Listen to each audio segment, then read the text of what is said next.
آج 7 جون 2024 ہم اپنے درس کا سلسلہ سورۃ البقرہ کی آیت نمبر 158 سے ہی جوڑیں گے۔ میں پہلے اس آیت کو ایک مرتبہ تلاوت کر دیتا ہوں اور ساتھ میں اس کا جو ربط تھا پچھلی 2 کلاسز سے وہ بھی قائم کرتا ہوں۔ اس آیت میں اللہ نے فرمایا ہے ان الصفا والمروۃ من شعائر اللہ، بے شک الصفا اور المروہ اللہ کے شعائر میں سے ہے۔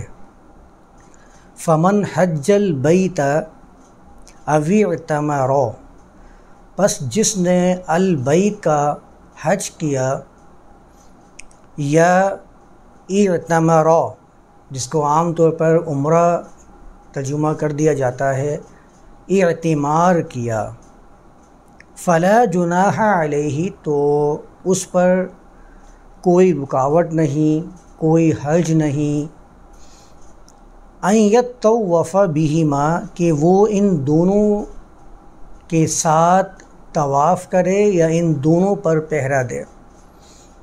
ومن تطوع خیرا، اور جس نے بھی کسی بہترین انتخاب کو، کسی خیر کو دل کی رغبت کے ساتھ قبول کیا، فإن اللہ شاکر علیم، تو بے شک اللہ شاکر بھی ہے اور علیم بھی ہے۔ یہ وہ آیت ہے جس کے اوپر ہم نے اپنے 2 سیشنز کو مکمل کیا ہے۔ ایک سیشن کے اندر ہم لوگوں نے جو اس بارے میں قصے موجود ہیں اس کے اوپر بات کی تھی، اور میں تو یہ بات پہلے ہی کہہ چکا ہوں کہ جب آپ قرآن کو لے کر بیٹھیں تو اپنا موجودہ ڈیٹا ڈیلیٹ کر کے جو پرانے قصے اور کہانیاں لوگوں کی طرف سے آپ کے اندر ڈالے گئے ہیں، فٹ کیے گئے ہیں، انسٹال کر دیے گئے ہیں، جو آپ نے اپنے بڑوں سے، اپنے گھر والوں سے، اپنے علاقے والوں سے، اپنے علاقے کی مساجد سے جو قصے سیکھے ہیں، ان سب کو پہلے آپ بالائے طاق اٹھا کر رکھ دیجئے، اس کے بعد قرآن کی طرف آئیے، تو پھر آپ کو قرآن کے معنی کی طرف غور کرنا، اس پر توجہ پیدا ہوگی۔ ورنہ پھر آپ کیا کریں گے کہ جو آپ کے پرانے قصے ہیں آپ اس سے ریلیٹ کرتے رہیں گے، ریلیٹ ہو رہا ہے تو ٹھیک ہے، نہیں ہو رہا ہے تو آپ اس کو اٹھا کر رد کر دیں گے، نگلیکٹ کر دیں گے، اس کی طرف توجہ نہیں دیں گے۔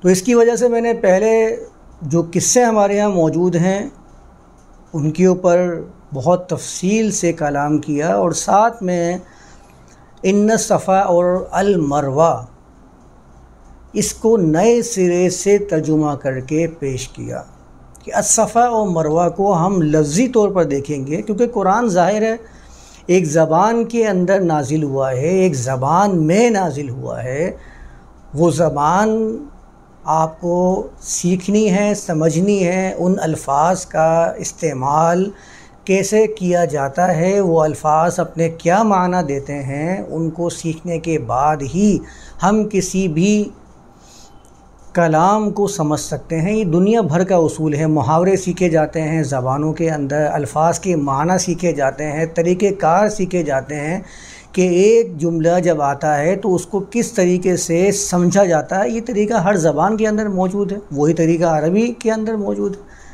قرآن کی زبان کے اندر موجود ہے۔ قرآن کی خاصیت بھی ہم کئی دفعہ سمجھ چکے ہیں کہ اپنی زبان کو خود ہی واضح کرتا ہے، ازداد لے آتا ہے لفظوں کی اور معنی کو متعین کر دیتا ہے۔ ایک جگہ ایک کلام موجود ہوتا ہے، دوسری جگہ اسی کلام کے بارے میں تشریح بیان کر دی جاتی ہے، جو قرآن کا اسلوب ہے، ہم جانتے ہیں۔ تو ان الصفا والمروہ، جب میں نے الصفا کا ذکر کیا تھا کہ الصفا عربی زبان میں صفائی سے، خلوص سے، ستھرا پن سے ہے، تو اس کا مطلب کیا ہوا؟ وہ خاص ستھرا پن، کیونکہ ال کے ساتھ ہے تو صفائی ستھرائی تو خلوص تو مختلف چیزوں سے حاصل کیا جاتا ہے، لیکن جب الصفا خاص طریقے سے خلوص اور ستھرا پن پیدا کیا جائے، اس کو قرآن الصفا کہتا ہے۔ والمروۃ، اور المروہ کہتا ہے، جس کا میں نے ذکر کیا تھا کہ مروہ کے بارے میں اختلاف واقع ہوا۔ کسی نے کہا کہ را، وا اور یا سے یہ اسم ظرف آیا ہے، اور اسم ظرف کے بھی 3 اوزان مشہور ہیں، مفعل، مفعل اور مفعلۃ، یعنی کہ اگر اس کو میں اسم ظرف قرار دیتا ہوں تو یہ مفعلۃ کے وزن پہ بنتا ہے۔ مفعلۃ عام طور پر کسی جگہ پر کسی چیز کا بہت زیادہ واقع ہونا، بہت زیادہ موجود ہونے کے لیے استعمال ہوتا ہے، جیسے کہ مقبرہ عربی زبان کے اندر، مدرسہ، مزرعہ، یہ سارے الفاظ موجود ہیں۔ مقبرہ کا مطلب کیا ہوتا ہے کہ ایسا مقام جہاں پر قبریں زیادہ ہوں۔ مزرعہ ایسے مقام کو کہتے ہیں جہاں پر زراعت، کھیتی زیادہ ہو، اور مدرسہ جہاں پر درس زیادہ ہو رہے ہوں، دروس کی محفلیں زیادہ سج رہی ہوں، ان کو اس جگہ کو مدرسہ کہا جاتا ہے۔ تو مروہ اگر روا سے اس میں ظرف کے وزن پر ہم سمجھ لیں گے تو اس کا مطلب ہوگا، روا کا مطلب ہوتا ہے کسی چیز کا بہنا، بہتات ہونا، جس سے روایت، روانی، یہ سارے کے سارے الفاظ آتے ہیں۔ تو ایسا مقام جہاں پر کسی چیز کی بہتات ہو، جہاں پر خوشحالی بہت زیادہ پائی جاتی ہو، فیض یابی بہت زیادہ ہو، یہ سارے کے سارے معنی المروہ کے اندر موجود ہیں۔ پھر میں نے مروت کا بھی ذکر کیا تھا کہ مروت بھی اس سے نکلتا ہے۔ تو مروت کیا ہوتا ہے؟ لوگوں کے ساتھ بہترین تعلقات قائم کرنا، اور وہ کون لوگ؟ یہ مخصوص لوگوں کی بات نہیں ہے، بلکہ یہ انسانیت کے ساتھ بہتر طریقے سے، بہتر اخلاق کے ساتھ تعلق بنانا، یہ مروت کہلائے گا۔ کیونکہ آگے اللہ فرما رہا ہے من شعائر اللہ، جب اللہ کی بات آ رہی ہے تو اس کا مطلب یہ مخصوص لوگوں کے ساتھ نہیں بلکہ کل انسانیت کے ساتھ یہ معاملہ کرنا ہوگا۔ اس کو قرآن نے کہا من شعائر اللہ، اللہ کے شعائر میں سے ہے۔ اور دوسرا میں نے بتایا تھا کہ مرون سے کسی نے اس کو کہا کہ مرون سے آپ اس کو مراد لیجئے، تو مرون تو چمکدار اور براق سفید قسم کے خصوصی چھوٹے پتھروں کو کہا جاتا ہے، کنکروں کو کہا جاتا ہے۔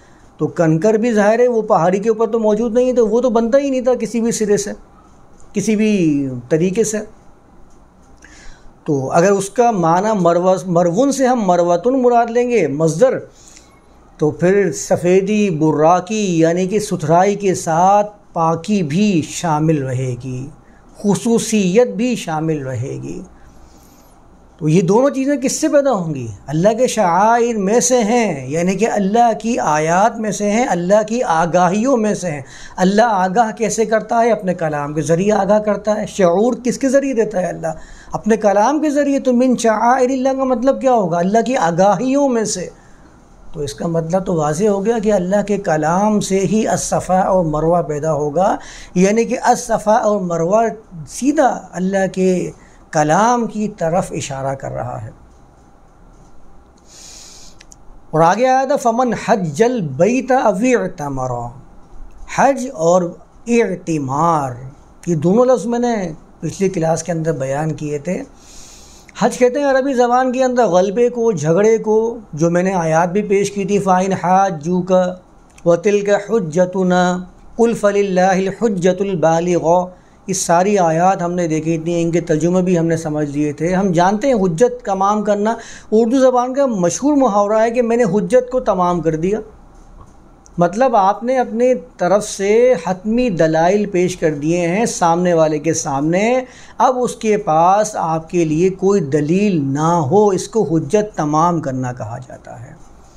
تو حج کا مطلب غلبہ، یعنی اپنے دلائل کے ذریعے کسی کے اوپر غلبہ حاصل کرنے کی کوشش کرنا۔ جھگڑنے سے کیا ہوتا ہے؟ جھگڑا کرنے سے بھی آپ کسی کے اوپر اپنا غلبہ قائم رکھنے کی کوشش کرتے ہیں۔ فَإِنْ حَاجُّوكَ، بس اگر یہ آپ سے جھگڑتے ہیں، آپ سے بحث کرتے ہیں، آپ پر غالب آنے کی کوشش کرتے ہیں۔ تو حجہ کے ساتھ جب البیت کا لفظ آیا تھا تو میں نے کیا کہا تھا کہ البیت یہ خاص مرکز کی بات ہے۔ یہ البیت وہ مرکز ہے جس کو اللہ بیتی، بیت اللہ یہ قرار دیتا ہے، ایک خاص مرکز جس سے اللہ کے بارے میں آگاہی حاصل ہو جائے۔ تو البیت ایک تو وہ مرکز جہاں پر اللہ کے احکام کو نافذ کرنے کی کوشش کی جائے، اس مرکز کی تعمیر کی جائے، وہ مرکز قائم کرنے کے لیے حجت اور غلبہ اور جھگڑا کیا جائے، اس کو حج کہتے ہیں۔ اور جھگڑے کی انتہا کیا ہوتی ہے؟ جنگ۔ تو اس کو قرآن نے حج اکبر کہہ دیا۔ حج اکبر کیوں قرآن نے قرار دیا ہے؟ جب معاملہ انتہا کو پہنچ جاتا ہے تو پھر حج اکبر شروع ہو جاتا ہے، پھر انتہا کی حجت اس کی ضرورت پڑتی ہے۔ تو حج البیت، البیت کا مطلب مرکز آپ لے لیں، خاص مرکز۔ وہ مرکز بھی کسی نہ کسی قانون کے ساتھ ہی قائم ہوا ہوگا۔ وہ قانون کیا ہے؟ الکتاب۔ تو یہ سیدھا اللہ کی کتاب کی طرف اشارہ ہے کہ البیت بھی آپ کا اللہ کی طرف اشارہ کر رہا ہے۔ فمن حج البیت، بیت کو غالب کیا، جس نے بھی بیت کو غالب کرنے کا قصد کیا، آپ جس اعتبار سے بھی حج کا معنی کر لیجئے، معنی بالکل واضح ہو جائے گا۔ اوی اعتمر، اعتمار اصل میں عربی زبان کے باب افتعال سے بنا ہے۔ باب افتعال کی خاصیت یہ ہوتی ہے کہ اس باب کے اندر کسی چیز کو بڑے ہی اہتمام کے ساتھ انجام دینا یہ پایا جاتا ہے۔ جیسے کہ آپ اہتمام کا ہی لفظ سمجھ لیں، افتعال کے باب سے۔ اہتمام کا مطلب کیا ہوتا ہے؟ خوب بہترین انداز سے کوشش کرنا، ارادہ کرنا، اکتساب، بڑے ہی کوشش کے ساتھ کسی چیز کو حاصل کرنا۔ اکتساب علم ہمارے یہاں مشہور ہے۔ اکتساب علم کسے کہتے ہیں؟ علم کے لیے بہت ہی ہمتن گوش ہو جانا، بہت ہی زیادہ کوشش کر کے علم کو حاصل کرنا۔ التزام کا لفظ بھی افتعال کے باب سے آتا ہے۔ امتحان کا لفظ بھی افتعال کے باب سے آتا ہے۔ امتحان تو ہم سب جانتے ہیں محن سے نکلا ہے۔ عام طور پر ہم اللہ کے لیے استعمال کرتے ہیں کہ اللہ امتحان لیتا ہے، ہم اس کی قدر ہی نہیں کرتے ہیں جیسے کہ قدر کرنے کا حق ہے۔ اس کو امتحان لینے کی کیا ضرورت ہے؟ امتحان تو وہ لیتا ہے جس کو سامنے والے کے بارے میں معلوم ہی نہیں ہوتا کہ اس کا مثمر کیا ہے اور اس کا باطن ظاہر کیا ہے۔ جس کو باطن اور ظاہر کا معلوم نہیں ہوتا وہ اس کو امتحان میں ڈالتا ہے تاکہ اس کا باطن عیاں ہو جائے۔ جس کے بارے میں آپ یہ دعویٰ کر رہے ہیں کہ باطن بھی سامنے ہے اس کے اور ظاہر بھی سامنے ہے، باطن اور ظاہر دونوں میں کچھ فرق ہی نہیں ہے اس کے لیے، تو اس کے لیے آپ امتحان کیسے استعمال کر سکتے ہیں کہ آپ کہتے ہیں اللہ امتحان لیتا ہے؟ لوگوں کو امتحان کا سبق پڑھا کر ظلم کے خلاف آواز بلند کرنے سے بٹھا دیا جاتا ہے۔ ان کو بتا دیا جاتا ہے کہ تمہارا جو یہ ظلم ہے یہ خدا کی آزمائش اور خدا کا امتحان ہے، اس کو خدا کا امتحان سمجھ کے صبر کرتے رہو اور جیسی زندگی گزار رہے ہو گزارتے رہو۔ اس سے کیا ہوتا ہے کہ معاشرے کا وہ طبقہ بالکل نیچے آتا چلا جاتا ہے، اپنی آواز بلند ہی نہیں کرے گا۔ اس کو پتا ہوگا کہ میں تو اس کی ظلم کو سہنے کے بعد جنت کا حقدار بن رہا ہوں، تو وہ دنیا میں بھی جنت کیوں قائم کرے گا؟ دنیا میں جنت قائم کرتے وہ لوگ ہیں کہ جن کو معلوم ہوتا ہے کہ ہمیں اس کے خلاف آواز کو بلند کرنا ہے، یہ ظالم ہے، یہ ہمارے اوپر مسلط کیا گیا ہے، نہ کہ یہ خدا کی طرف سے امتحان اور آزمائش کے لیے ہمیں بھیجا گیا ہے۔ خدا کا امتحان اور خدا کی آزمائش سن کر تو ہر بندہ خاموش ہو جائے گا اور صبر کا دامن تھام لے گا، جس کو ہم صبر قرار دیتے ہیں۔ یہی تو وہ چیز ہے جس کی وجہ سے معاشروں کے اندر ظلم بڑھتا چلا گیا اور مظلوم پستا چلا گیا اور طبقات ہمیشہ کے لیے زمین کے اندر درگور کر دیے گئے۔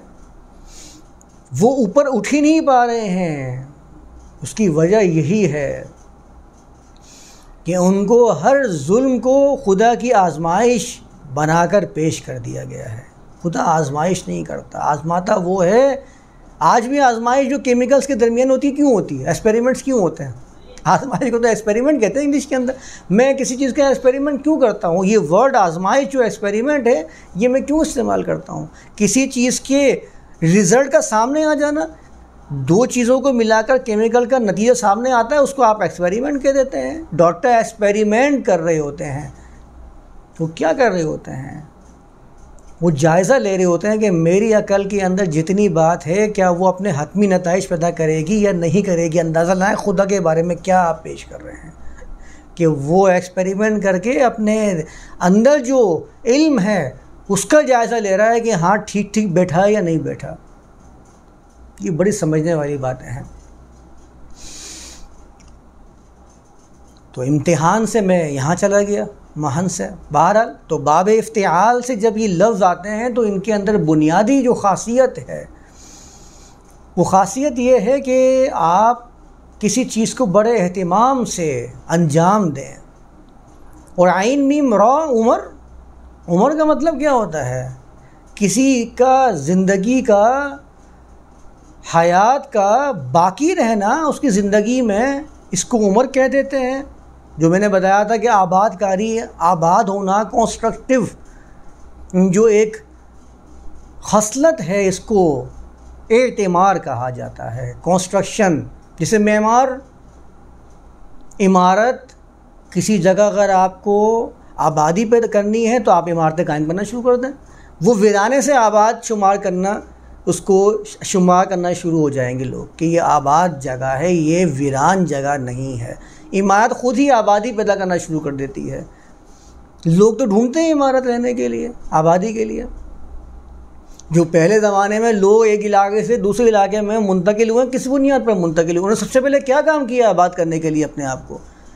یہ انسانیت ایک علاقے سے دوسرے علاقے میں دنیا بھر میں پھیلی کیسے؟ ایسی تو پھیلی ہے کہ کچھ لوگوں نے اپنا ایک جماعت بنائی اس علاقے سے جہاں پر ان کو لگ رہا تھا کہ حقوق نہیں مل رہے ہیں، اس علاقے سے نکل کر کچھ لوگوں کا مجمع دوسرے ایسے علاقے میں جو غیر آباد تھا وہاں جا کر جمع ہو گیا. ان کو لالچ کیا کیے گئے کہ وی آر ایکولس ہیئر، اب ہم یہاں پر ایکولز ہیں، ہم یہاں پر اپنے کسی بھی چیز کے اندر دوسرے کو نیچا نہیں دکھائیں گے، کوئی کسی پر حاکم نہیں بنے گا، سب رول کریں گے اپنے اوپر خود سے. یہ لالچ دے دے کر لوگوں کو ایک علاقے سے دوسرے علاقے میں لے جایا گیا، اور بعد میں خود ہی وہ شخص جو لے کے گیا تھا وہ خود حاکم بن کے ان کے اوپر بیٹھ گیا. کون رول کرے گا ان کے اوپر؟ سب سے پہلا سوال تو یہ بیٹھا، سب سے پہلا سوال ہی یہی بیٹھا وہاں پر جا کے کہ رول کون کرے گا ان کے اوپر. تو انہوں نے پہلا کام کیا کیا تھا؟ عمارتیں تعمیر کی اپنے رہنے کے لیے. تو آباد کاری تو ہوتی ہی عمارت سے ہے. تو آپ سمجھ جائیے کہ عین میم راز میں بنیادی جو معنی ہے وہ آباد کاری ہے. اور جب یہ اعتمار کے ساتھ آیا ہے تو خوب اہتمام کے ساتھ کنسٹرکٹ کرنا، کسی چیز کو تعمیر کرنا، جہاں جہاں تخریب ہے وہ اس کو تعمیر سے بدل دینا، یہ اعتمار ہے. یعنی جس نے بھی مرکز کا قصد کیا، جس نے بھی مرکز کی، حجت سے آپ سمجھ گئے ہوں گے، ہم اردو میں کہتے ہیں نا بڑی حجت باز ہے، وہ بہت حجت بازی کرتا ہے، مطلب بہت جھگڑا کرتا ہے.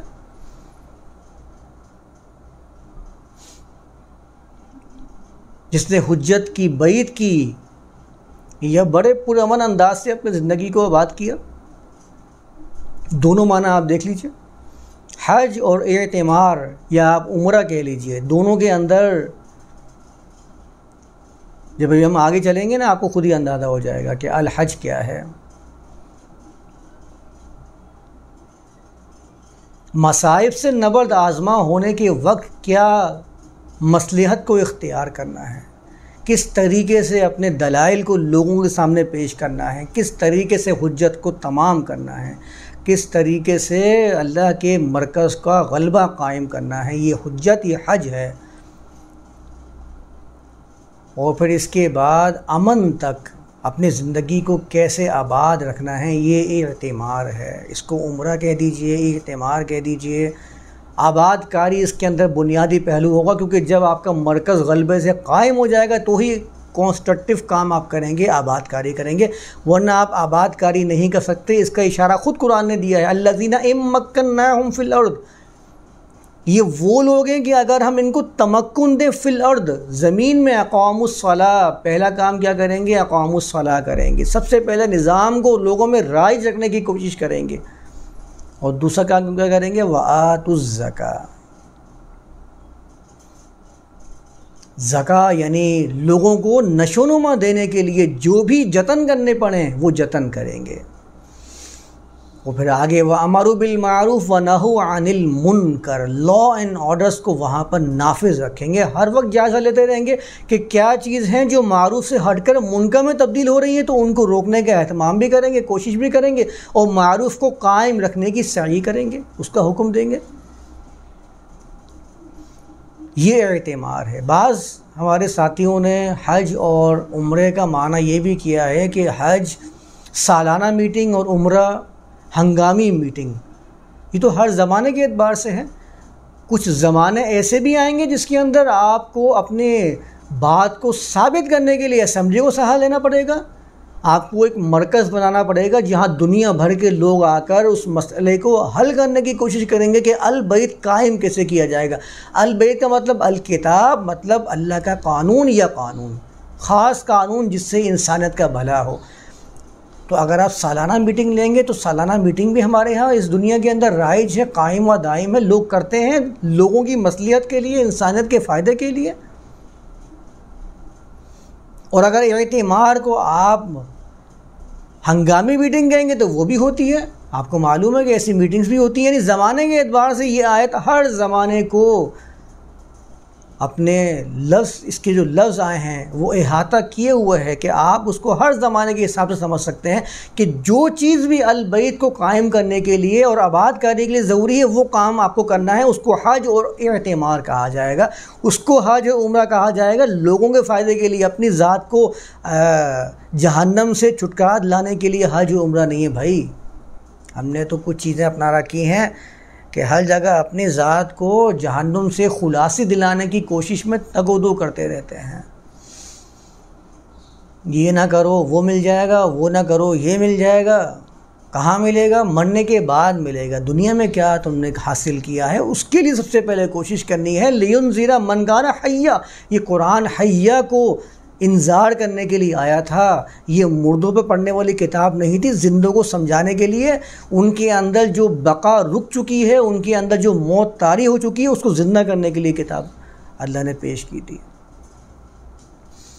اوی اعتمارا، یا اس نے بڑے اہتمام سے آباد کاری کی. فلا جناح علیہ، اس پر کوئی حرج نہیں.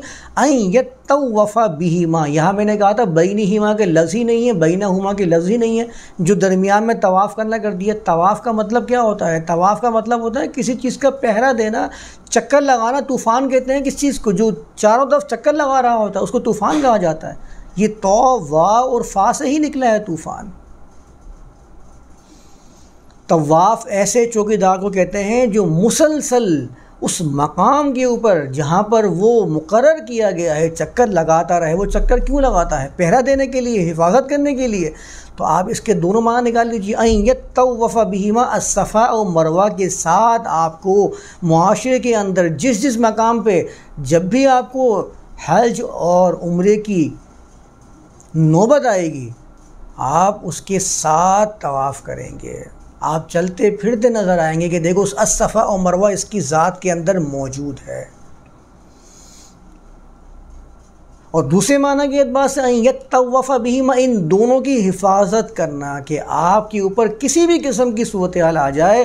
الصفا اور مروہ والی کیفیت، الصفا اور مروہ والی خصلت آپ کے اندر سے ضائع نہ ہونے پائے، کیونکہ من شعائر اللہ، اللہ کے شعائر میں سے یہ چیز ہے.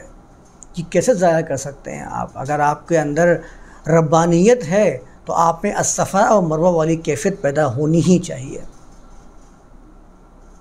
یہ کیفیت ہی تو مفقود ہو چکی ہے جو آج معاشروں کے اندر ہر شخص دوسرے کو کھانے کے چکر میں خود غرضی کا عالم ہے.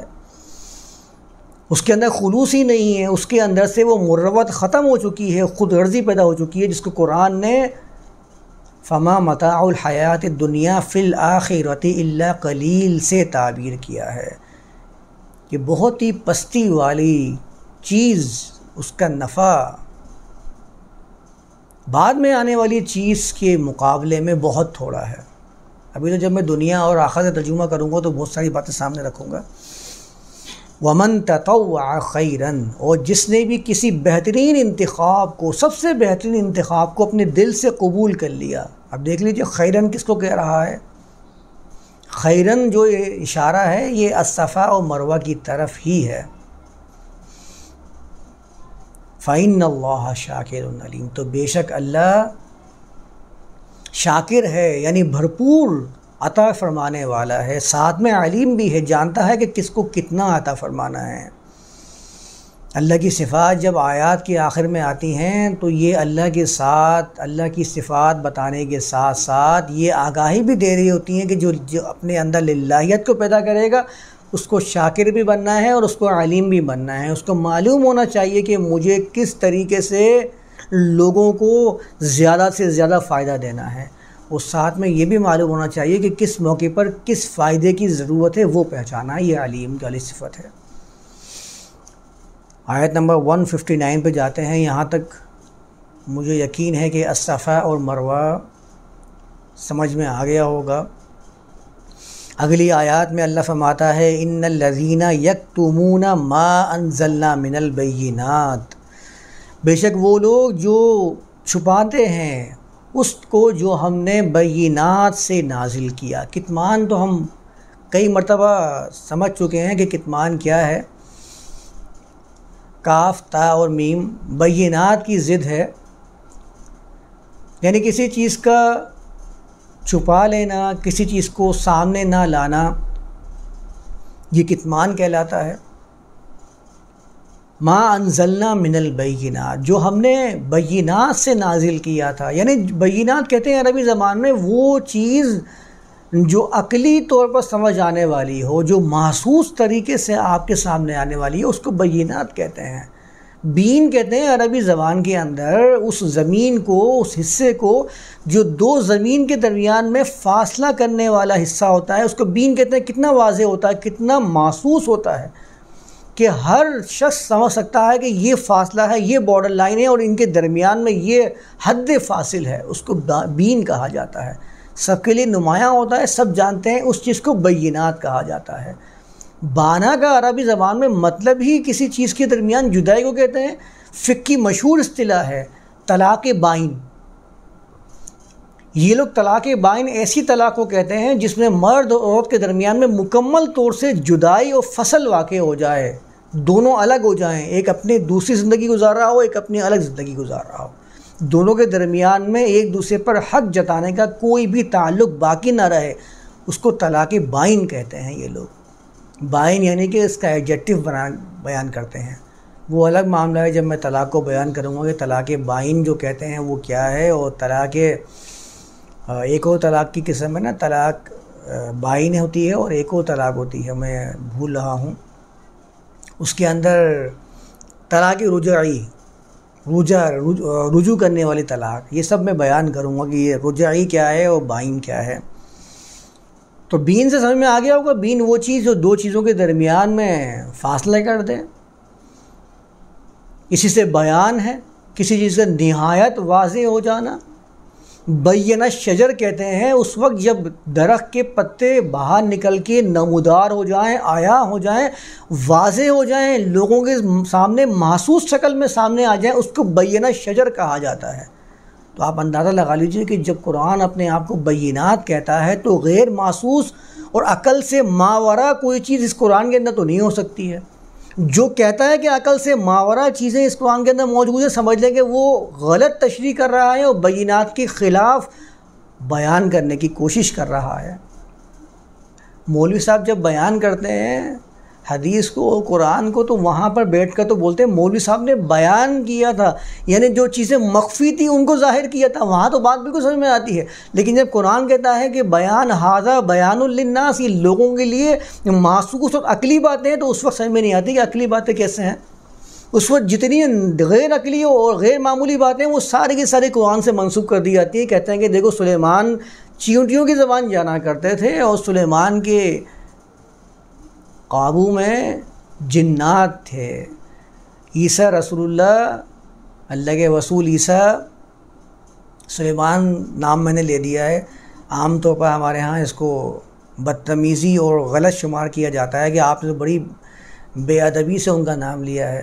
قرآن کے اندر تو سلیمان ہی آیا ہے، وہ تو ہم ساتھ میں لاحقے اور سابقے لگا دیتے ہیں، قرآن میں تو سلیمان ہی نام استعمال کیا ہے، تو میں تو قرآن کے حساب سے بات کر رہا ہوں، ورنہ آپ سلیمان رسول اللہ لگا دیجئے، اللہ کے نبی لگا دیجئے، کچھ لوگ حضرت لگا دیتے ہیں۔ میں حضرت کا انتخاب اس لیے نہیں کرتا کیونکہ ہا، داد اور را اس کا مطلب حاضر کے ہوتے ہیں، اور حاضر عربی زبان میں کسی چیز کی موجودگی کو ثابت کرتا ہے۔ اگر آپ کسی کے ساتھ حضرت لگاتے ہیں تو حضرت عربی زبان کا حضرت نہیں ہے، یہ بات یاد رکھیں۔ حضرت عربی زبان کا لفظ نہیں ہے، بلکہ یہ حضرت ہمارے ہاں اردو زبان کے اعتبار سے استعمال کیا جاتا ہے۔ عربی زبان میں ہا، داد اور را جب آتا ہے تو اس کا مطلب جناب نہیں ہوتا، یہ ہمارے اردو زبان کا حضرت ہے، اس بات کو اچھی طرح ذہن میں رکھیں۔ جو ہم جناب استعمال کر رہے ہیں. اگر آپ اس کو عربی سے ماخوذ کہیں گے یا عربی زبان کا حاضر کہیں گے تو اس کا مطلب موجود ہوں گے. میں اس لیے اس سے اجتناب کرتا ہوں. ویسے حضرت لگانے میں، اردو والے حضرت لگانے میں تو کوئی حرج نہیں، آپ جناب کے لیے استعمال کر رہے ہیں. لیکن اگر آپ اس کے معنی پہ جائیں اور اگر اردو میں اس کے معنی موجود کے ہیں تو پھر آپ اس سے اجتناب کرنا ضروری ہے. پھر آپ حضرت کیسے استعمال کر سکتے ہیں ان لوگوں کے بارے میں جو واقعی موجود نہیں ہے؟ پھر آپ کیا ثابت کرنا چاہ رہے ہیں کہ وہ موجود ہیں؟ تو یہ تو غلط فہمی اور نادانی ہی کہلائے گی. پھر آپ اس کو صحیح طریقے سے استعمال نہیں کر رہے ہیں. اگر جناب کے لیے استعمال کر رہے ہیں تو پھر سمجھ میں آتا ہے کہ ہاں اس کا استعمال درست قرار دیا جا سکتا ہے. تو میں اس لیے عام طور پر حضرت کا لفظ استعمال نہیں کرتا ہوں. میں ڈائریکٹ نام لے کے اللہ کے رسول یا نبی اللہ، اللہ کے نبی، یہ نام استعمال کر لیتا ہوں. اور بہرحال اس کے اندر کوئی بے ادبی نہیں ہوتی ہے. یہ بے ادبی اور ادب کے جو معیار ہیں یہ ہر علاقے کے، ہر قوم کے اپنے الگ ہوتے ہیں. انگلش قوم کتنی ایسی ہے جو نام لے کر مخاطب کرتے ہیں اپنے بڑوں کو. اپنے بڑوں کو نام لے کر مخاطب کیا جاتا ہے وہاں پر. یہ باقاعدہ میں نے خود سنا ہے. میں نے خود سنا ہے کہ وہ اپنے بڑوں کے نام لے کر مخاطب کر رہے ہوتے ہیں. ہمارے ہاں تو بڑوں کا نام لینا ایک بے ادبی کے زمرے میں آتا ہے. تو یہ آپ کا ایک معاشرہ ہے، آپ کا رواج ہے، وہ ان کا معاشرہ ہے، وہ ان کا رواج ہے. ٹیچر کا نام لینا، اساتذہ کا نام لیتے ہیں کالجز میں، یونیورسٹی میں اساتذہ کا نام. ہاں، کالجز میں، یونیورسٹیز میں اساتذہ کا نام لیا جاتا ہے، بلکہ ساتھ میں مسٹر بھی لگا دیا جاتا ہے. یہاں تو اگر کسی کو کہتے ہیں نا مسٹر، تو ہمارے ہاں تو اس کو بڑا سخت سمجھا جاتا ہے. یہ آپ نے اگر کسی کو مسٹر کہہ دیا وہ ایک دم چوکنا ہو جائے گا، اس نے بڑی سختی سے مجھ سے بات کی ہے. مسٹر کہاں جا رہے ہیں؟ وہاں تو یہ پیار سے سمجھا جاتا ہے کہ پیار سے آپ نے کسی کو مسٹر قرار دیا. اور مسٹر کو تو سید کہتے ہیں. سید کا جو انگلش میں ٹرانسلیشن ہے وہ مسٹر ہی ہے. تو ہر معاشرے کے اپنے ادب کے پیمانے ہیں. عرب معاشرے کے اپنے الگ پیمانے تھے. یہ ہمارے یہاں بڑا جھگڑا ہے کہ آپ نے صحابہ کے ساتھ رضی اللہ تعالیٰ عنہ کیوں نہیں لگایا بھائی؟ آپ تو بڑے ہی بے ادب میں، ایسا بے ادب بیٹھ کے قرآن کی بات کر رہا ہے، کیسے ہو سکتا ہے؟ تو ان کو یہ سمجھنے کی ضرورت ہے کہ جتنی روایات آپ بیان کر رہے ہیں ان تمام روایات کو روایات کرنے والے راویان حدیث تھے. ان سب نے صحابہ کے نام کے ساتھ کب لگایا رضی اللہ تعالیٰ عنہ؟ سب نے یہ کہا کہ عبداللہ بن عباس سے میں نے سوال کیا. اس نے یہ کہا تھا کہ عبداللہ بن عباس رضی اللہ تعالیٰ عنہ سے میں نے یہ سوال کے دکھائے مجھے کسی روایات کے اندر. یہ بعد میں جنہوں نے جوڑ توڑ کیا ہے نا، ترجمے کیے ہیں اور ایڈیشن نکالے ہیں، ان لوگوں نے وہاں پر جا کے یہ جوڑ توڑ کرنے کی کوشش کی ہے. اصل نسخوں کے اندر یہ لکھا ہوا نہیں ملتا ہے.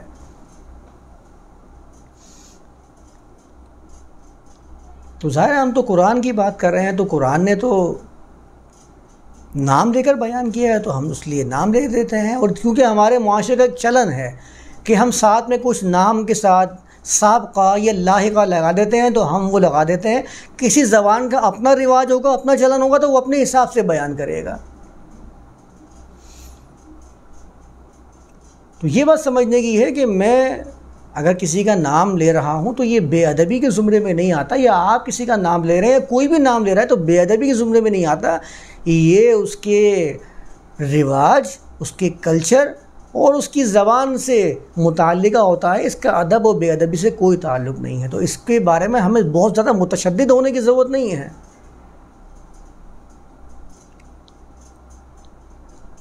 کتنے ایسی چیزیں ہیں ہمارے ہاں والد و والدہ کے ساتھ آپ کر کے بات کی جاتی ہے. ہندوازم میں آپ کہہ کے بات کرنا والدہ اور والدہ کے ساتھ، یہ تو دوری کی علامت ہے. ماں تو یہ کر لے. جب تک ماں کو تو نہیں بولتے ہیں اس وقت تک آپس میں قربت کا احساس ہی نہیں کر پاتے ہیں وہ لوگ. تو وہ ان کا رواج ہے. ہم تو سوچ بھی نہیں سکتے اپنی ماں سے باپ سے تو کر کے بات کرنا. آپ اللہ سے کس طرح بات کرتے ہیں؟ آپ کر کے اپنی قربت کا، اس کی وحدانیت کا کس طریقے سے احساس دلاتے ہیں؟ اپنے الفاظ سے. وہ کیا استعمال کرتے ہیں؟ اے میرے رب، اے. کسی کو اے بول کے تو دکھائیں. کتنا مایوب لگتا ہے ہماری زبان میں، لیکن آپ اللہ کے ساتھ استعمال کرتے ہیں اے میرے رب مجھے ہی آتا فرما. تو اکیلا ہے، تو اکیلا الہ ہے. یہ سارے ترجمہ ہمارے یہاں موجود ہے نا. تو نے مجھے پیدا کیا ہے، یہ سارے ترجمہ موجود ہے. تو ہمارے یہاں بے ادبی میں استعمال کرتے ہیں لیکن یہ زبان کا حصہ ہے. تو ان چیزوں کو سمجھ میں رکھنا ہے، ذہن میں رکھنا ہے تو چیزیں آسان ہوتی جائیں گی، ورنہ خواہ دوسرے کے بارے میں ایک منفی نقطۂ نظر آپ کے اندر پیدا ہوتا رہے گا کہ دیکھیں یہ تو بے ادبی ہے، یہ بے ادبی نہیں ہے۔ صاحب کا لاکھ لگانے کے باوجود بدتمیزی ہو سکتی ہے۔ ہاں، صاحب کے لائے کے لگانے کے باوجود بھی بدتمیزی ہو سکتی ہے، ممکن ہے، عین ممکن ہے، لوگ کرتے ہیں اس طرح کے کام۔ بہرحال تو بعد میں یہ کر رہا تھا کہ جب بینات کی بات آئے گی قرآن میں، آپ جب بینات کا لفظ پڑھتے ہیں تو اس کا مطلب ہونا چاہیے، آپ کو جان لینا چاہیے کہ بینہ اس دلیل کو کہتے ہیں جو عقلی طور پر اور محسوس طریقے سے سامنے آنے والی ہو۔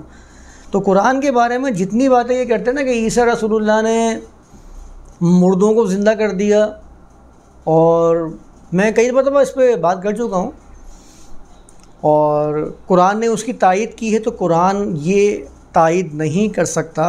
قرآن کے ترجمے سمجھنے میں، قرآن کے ترجمے کرنے میں غلطی ہوئی ہے، جس کی وجہ سے ہم نے غیر محسوس اور غیر عقلی باتوں کو قرآن سے منسوب کرنا شروع کر دیا۔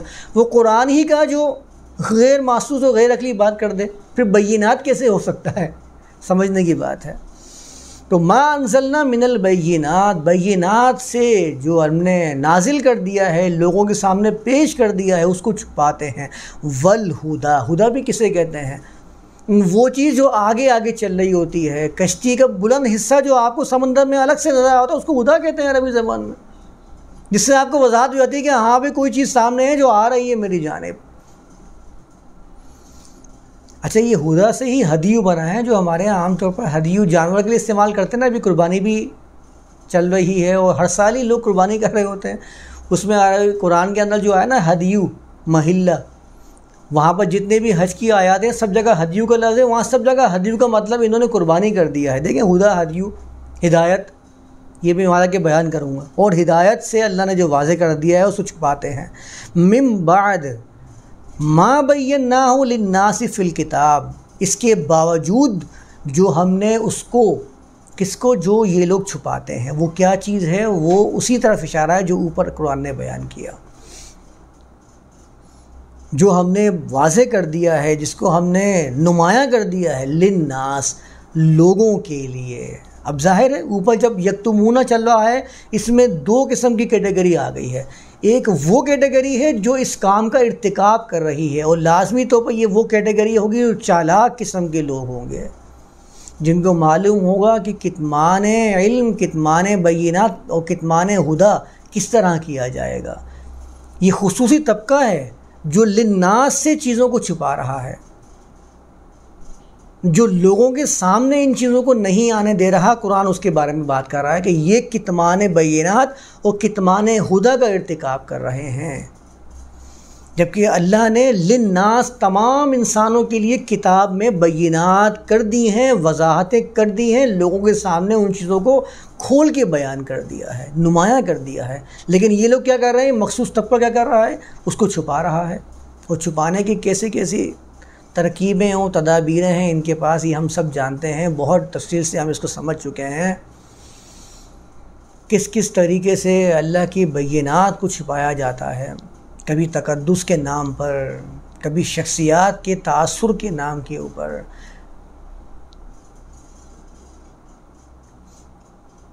کبھی غیر معمولی باتوں کو دین کی اصل قرار دے کر بینات کا انکار کرنا اور بینات کو چھپانا۔ یہ ہر مذہب کا خاصہ رہا ہے۔ چالاک قسم کے لوگوں کو یہ بات معلوم تھی کہ یہ جو انسانیت ہے یہ ہمیشہ اپنے کسی غیر مرئی چیز سے اپنے آپ کو ڈراتی رہتی ہے، اپنے اندر تسلیاں دیتی رہتی ہے کہ میں صحیح ہوں اور مجھے ختم کرنے والا، مجھے نقصان پہنچانے والی ذات کوئی غیر مرئی ہے۔ چالاک لوگوں نے اس چیز کا فائدہ اٹھا کر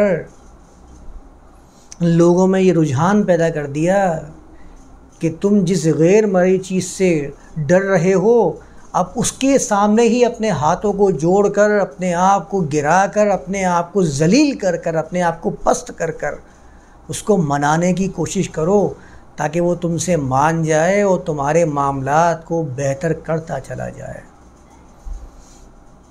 ان چالاک لوگوں کی چالاکیوں کو اللہ نے بار بار اپنے کلام کے اندر واضح کیا ہے، لیکن ان چالاکوں نے کیا کیا کہ اس کلام کو ہی شخصیات کے تقدس سے ایسا ڈھانپ دیا،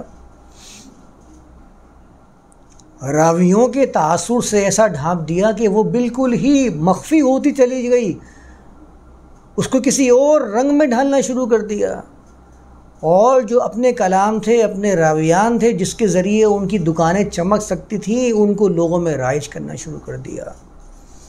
ما بیناہ للناس فی الکتاب، اس مخصوص طبقے نے لوگوں کے پوری انسانیت کی فلاح والی باتوں کو لوگوں سے چھپا لیا، اور مخصوص طبقات کی فلاح کی چیزیں لوگوں کے سامنے آیا کرنا شروع کر دیں، جس سے لوگ فرقہ در فرقہ ہوتے چلے گئے، کیونکہ ہر قوم کے اندر چالاک اور عیار قسم کے لوگ موجود تھے۔ انہوں نے مختلف خداؤں کے ناموں سے مختلف لوگوں کو ڈرایا، ان کو مختلف تراکیب سکھائیں کہ تم خدا کو، اپنے خدا کو، خدا کو نہیں اپنے خدا کو، یہ بات پوائنٹ میں لانے والی ہے، خدا ایک نہیں بلکہ تمہارا خدا، جسے تمہارا خدا ویسے ہی اس کا بھی دوسری قوم کا خدا الگ تھا۔ تو تمہیں اپنے خدا کو منانے کے لیے کس طریقے سے خون کی ندیاں بہانی ہیں، کس طریقے سے تمہارے خدا کے مخالف لوگوں کو، جن کو تم اپنے خدا کا دشمن قرار دیتے ہو، جن کو تمہارے خدا نے صرف اور صرف جہنم کے لیے پیدا کیا ہے، تو ان کو جہنم رسید کروانا تمہاری ذمہ داری ہے، تم اس کا اعلیٰ کار بن کر دنیا میں ان کو جہنم رسید کروانے میں خدا کے مددگار بن جاؤ۔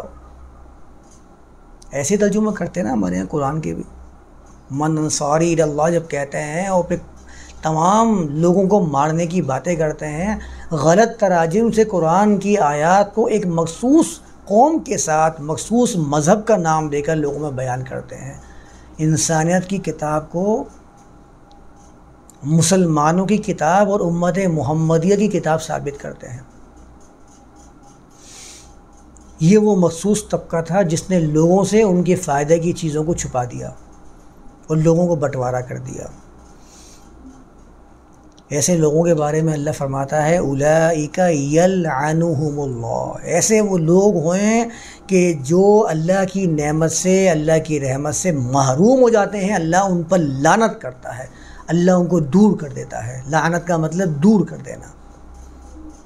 وَيَلْعَنُهُمُ اللاعنون، اور جتنے دور کرنے والے ہوں گے وہ بھی ان کو دور کر دیتے ہیں، جو جان جاتے ہیں ان کی عیاریوں کو، ان کی مکاریوں کو، ان کی چالاکیوں کو، وہ بھی ان سے اپنے راستوں کو الگ کر لیتے ہیں، جدا ہو جاتے ہیں، اور پھر یہ مذہبی لوگ ان کو ملحد اور لبرل کہہ کر ان کا مذاق اور استہزاء کرنے کی کوشش کرتے ہیں کہ یہ تو ملحد طبقہ ہی ہم سے الگ ہو گیا ہے، تو تم نے ایسے اعمال کیوں کیے ہیں، تم نے کتمان ہدا، کتمان بینات کیوں انجام دیا ہے، تم نے انسانیت کی کتاب کو مذہب کی کتاب بنا کر کیوں پیش کیا ہے، تم نے عقلی چیزوں کو غیر عقلی چیزیں بنا کر کیوں سامنے لے کے آئے ہو۔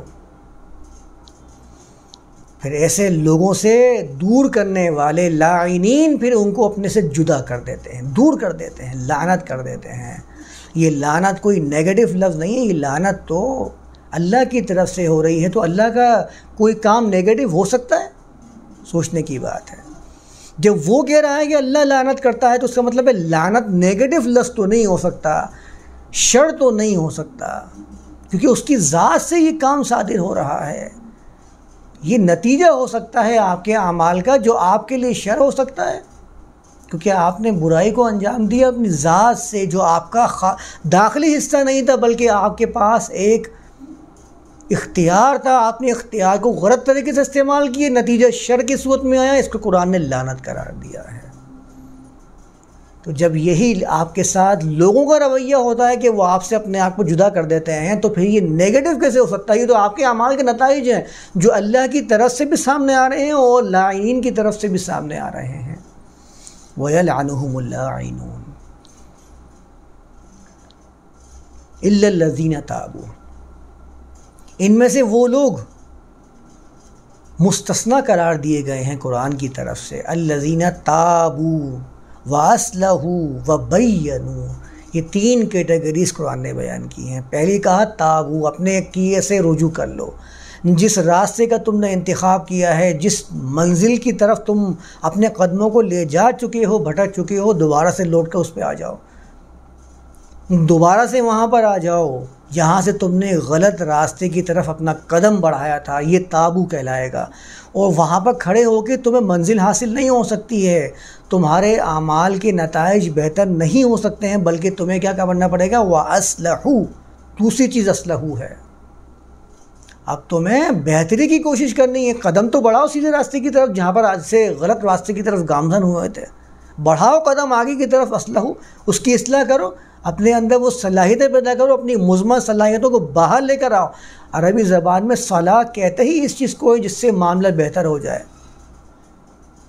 صلاحیت کسے کہتے ہیں؟ جس سے میں اپنے معاملات کو بہتر کر سکوں۔ میں جب بھی صلاحیت کی بات کرتا ہوں میرے ذہن کس طرف جاتا ہے؟ وہ چیز جو میرے لیے کارآمد ہو سکے اس کو صلاحیت کہتے ہیں، جو کہیں نہ کہیں مخفی ہے، جس کو مجھے کام میں لے کر آنا ہے۔ اس نے اپنی صلاحیتوں سے لوگوں کو الیکٹریسٹی جیسی بڑی نعمت سے نواز دیا، یہ صلاحیتیں اس کے اندر مخفی تھیں، اس نے ان کو کارآمد بنایا۔ یہ صلاح ہوتی ہے۔ جنگ کے بعد صلح جب ہم کہتے ہیں اس کا مطلب کیا ہوتا ہے؟ جس چیز کا جتنا متوازن اور پہلے جیسا ہونا چاہیے تھا اس کا ویسے ہی ہو جائے۔ تو صلاحیت کسی کے توازن کو، اس کی ذات میں توازن کا پیدا ہو جانا اور اس کے اندر وہ مضمر صلاحیتیں سامنے آ جانا جس کے ذریعے وہ اپنی منزل تک پہنچ سکے، یہ صلاحیت کہلاتی ہے۔ اور جب یہ اصلاح آ جاتا ہے عربی زبان میں، جب باب افعال سے آتا ہے، اس کا مطلب ہوتا ہے کہ اب یہ کسی پر آبجیکٹ پر کام کرے گا۔ صالحین اور مصلحین میں فرق ہی ہوتا ہے۔ صالحین وہ جو اپنی صلاحیتوں کی نمو کر رہے ہوتے ہیں، اپنی صلاحیتوں کو لے کر آ رہے ہوتے ہیں، کارآمد بنا رہے ہوتے ہیں، اور جب وہ اپنی صلاحیتوں کو بہترین انداز سے پروان چڑھا لیتے ہیں تو پھر ان کی صلاحیتوں سے ایک اسٹیبل معاشرہ جنم لیتا ہے۔ پھر وہ دوسروں کے اوپر صلاحیتوں کو بہتری کر رہے ہوتے ہیں، اپنی صلاحیتوں سے ان کے اندر توازن قائم کر رہے ہوتے ہیں۔ اس کو مصلحین کہا جاتا ہے۔ یہ صالحین اور مصلحین کا فرق ہے۔ مصلحین اصلاح سے نکلا ہے۔ جب آ رہا ہے اصلحو تو اصلاح کرو۔ اب تمہیں کیا کرنا ہے کہ تم اپنے راستے پر واپس جانے کی کوشش کر رہے ہو، تو پھر تمہارے اندر بہتری کے ساتھ ساتھ اب راستے کو بھی درست کرتے ہوئے چلے جاؤ۔ تمہیں جو ملتا چلا جائے گا اس کی اصلاح کرتے چلے جاؤ، اصلحو، بہتری کرتے چلے جاؤ۔ اور تیسری چیز کیا ہے؟ تم نے جس چیز کو لوگوں سے چھپایا تھا اس چیز کو لوگوں کے سامنے لا کر کھڑا کرو کہ یہ انسانیت کے لیے قرآن نے، اللہ نے کیا بیان کیا ہے، وہ بیان کرو۔ جب تم تین چیزیں کرو گے تو اللہ ایک چیز کرے گا، وہ چیز تمہاری تینوں چیزوں کو بہتر کر دے گی۔ وہ کیا ہے؟ فَأُولَٰئِكَ أَتُوبُ عَلَيْهِمْ، یہی وہ لوگ ہیں میں ان پر لوٹتا ہوں۔ اللہ کے لوٹنے سے کیا مراد ہے؟ اللہ کی جتنی نعمتیں ہیں، اللہ کے جتنے نتائج ہیں، جتنی اس کی آپ کے ساتھ کیے ہوئے وعدے اور نویدیں ہیں، وہ سب کی سب آپ کی طرف لوٹنا شروع ہو جائیں گی۔ فَأُولَٰئِكَ أَتُوبُ عَلَيْهِمْ، میں ان پر لوٹتا ہوں۔ ترجمہ کر کے دکھائیں مجھے توبہ کرنا مطلب استغفار کرنا، یہاں کر کے دکھائیں، اللہ کہہ رہا ہے أَتُوبُ عَلَيْهِمْ، میں ان پر لوٹتا ہوں۔ آپ ترجمہ کر کے دکھائیں کہ میں ان پر توبہ کرتا ہوں، بن ہی نہیں سکتا جو ہمارے یہاں مروج ہے ترجمہ استغفار والا، میں ان پر لوٹتا ہوں۔ اور جب میں لوٹتا ہوں، اللہ کہتا ہے وَأَنَا التَّوَّابُ الرَّحِيمُ، میں پھر لوٹتا نہیں ہوں، بار بار لوٹ کے جاتا ہوں، تواب بن جاتا ہوں۔ تم اگر ایک قدم میری طرف آتے ہو، میں 10 قدم تمہاری طرف آتا ہوں۔ تم ایک قدم آگے بڑھاتے ہو تو تمہارا ایک قدم آگے نہیں بڑھ رہا، تم ڈبل اسٹیپ لے رہے ہو۔ ایک وہ قدم جو تمہارا غلط تھا، تم نے وہاں سے اپنے آپ کو بچایا، اور ایک قدم تم نے اپنا اچھی جگہ پر جانے کے لیے آگے بڑھایا، تو تم نے 2 چیزیں حاصل کی ہیں ایک ہی وقت میں۔ تو دگنی نعمتوں کا تم مستحق ٹھہرو گے۔ اس کو قرآن کہتا ہے تواب الرحیم، وہ لوٹ لوٹ کر، خوب لوٹ لوٹ کر، یہ مبالغہ کا صیغہ ہے تواب، جسے غفار، قہار کے لفظ قرآن میں آئے ہیں۔ تو میں تواب بن جاتا ہوں، اور تواب بن کے کیا کرتا ہوں؟ خوب لوٹ لوٹ کے آتا ہوں۔ اس کا مطلب صرف یہی نہیں کہ بس لوٹ کے آ رہا ہوں، خیر بن کے آ رہا ہوں، نہیں، خیر بن کے آتا ہوں تو پھر تمہارے اندر جہاں جہاں کمزوری واقع ہو گئی تھی اس کو اپنی صفت رحم سے توانائیوں میں اور تمہاری تکمیل میں تبدیل کرتا رہتا ہوں۔ یہ رحیم کہلاتا ہے۔ تو یہاں تک میں اس کو آج رکھتا ہوں، آیت نمبر 159 تک۔ کرنے کو تو باتیں بہت ساری ہیں، قرآن کو تو جتنا بھی آپ ایکسپریس کر سکتے ہیں، انداز الگ الگ ہو سکتے ہیں، ہر زمانے میں لوگوں نے یہ کام کیا ہے۔ میرے اندر جتنی صلاحیتیں ہیں جن کی میں نے نمو کی ہے، میں ان صلاحیتوں کی بنیاد پر اپنی کوشش کر لیتا ہوں اپنے الفاظ کو بیان کرنے کی کہ قرآن کیا کہنا چاہ رہا ہے۔ دوسرا اپنی صلاحیتوں کو جتنا نمو کرے گا، جتنا کارآمد بنائے گا، وہ مجھ سے بہتر بیان کر کے دکھائے گا، واضح کر کے دکھائے گا۔ ہر زمانے کے حساب سے قرآن کو بیان کرنے والے آتے رہیں گے۔ تو میں نے اپنی سی کوشش کر لی ہے، آنے والے اپنی سی کوشش کریں گے، میرے زمانے کے لوگ اپنی سی کوششیں کر رہے ہیں۔ اسی طرح قرآن پر کوشش ہوتی رہے گی اور انسانیت کو اللہ کا کلام بیان کیا جاتا رہے گا۔ بہرحال تو میں یہاں تک آ جاتا ہوں، آیت نمبر بلکہ 159 نہیں، میں تو 160 تک پہنچ چکا ہوں، تو 160 تک رکھتے ہیں انشاءاللہ۔ اگلی کلاس میں 160 کو لے کے چلیں گے آگے کی طرف۔ وما علینا الا البلاغ۔